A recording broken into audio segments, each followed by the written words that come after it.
Praise the lord. ఈరోజు ఒక సామెత నేర్చుకుందామా? సామెతల గ్రంథం 22వ అధ్యాయం 29వ వచనం. తన పనిలో నిపుణత గలవానిని చూచితివా, అల్పులైన వారి ఎదుట కాదు, వాడు రాజుల ఎదుటనే నిలుచును.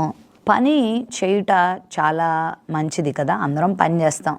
కానీ ఆ పని చేయడంలో నిపుణతను సాధించగలిగితే ఆ పని మనల్ని రాజుల ఎదుటికే తీసుకెళ్తుందంట. చాలామందికి దేవుడు తెలివితేటలు ఇస్తాడు, కానీ వాటిని సరిగా వాడరు. వాడవలసిన వాటికి వాడరు, వాడకూడని వాటికి బ్రహ్మాండంగా వాడతారు, జీవితాలను నాశనం చేసుకుంటారు.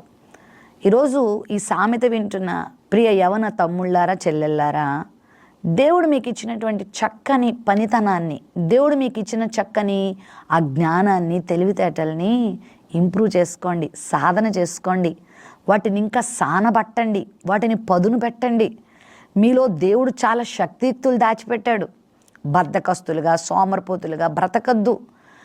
పని చేయవలసిన వయసులో, చదువుకోవాల్సిన వయసులో, నిపుణతను సంపాదించవలసిన వయసులో, స్కిల్ని డెవలప్ చేసుకోవాల్సిన వయసులో టైం అంతా వేస్ట్ చేసి ఫ్రెండ్స్తో తిరుగుతూ ఆయా రకాల చెడు కార్యక్రమాల్లో తలమునకలైపోతూ జీవితం చేజారిపోయిన తర్వాత, చివరికి సమయం అయిపోయిన తర్వాత, అవకాశాలని చేజారిపోయిన తర్వాత తలపట్టుకుని ఏడిస్తే ప్రయోజనం లేదు.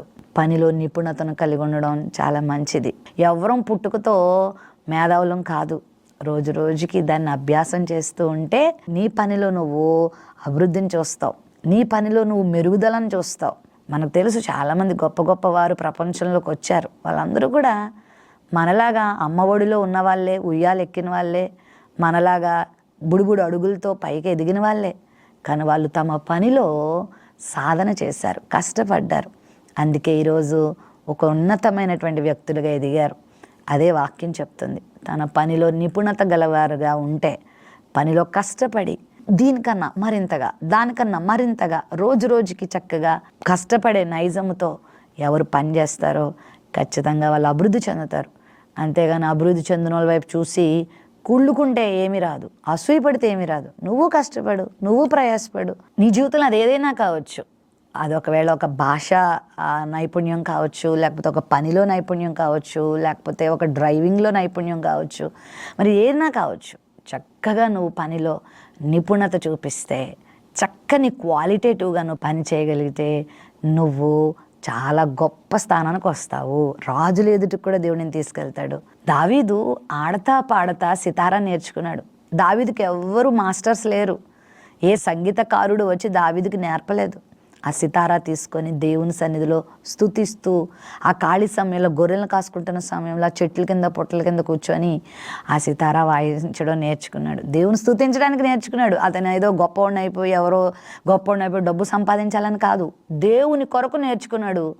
ఒకరోజు ఆ సితారా వాయించగలిగే నైపుణ్యం సౌలు రాజు ముందుకు రాగలిగింది.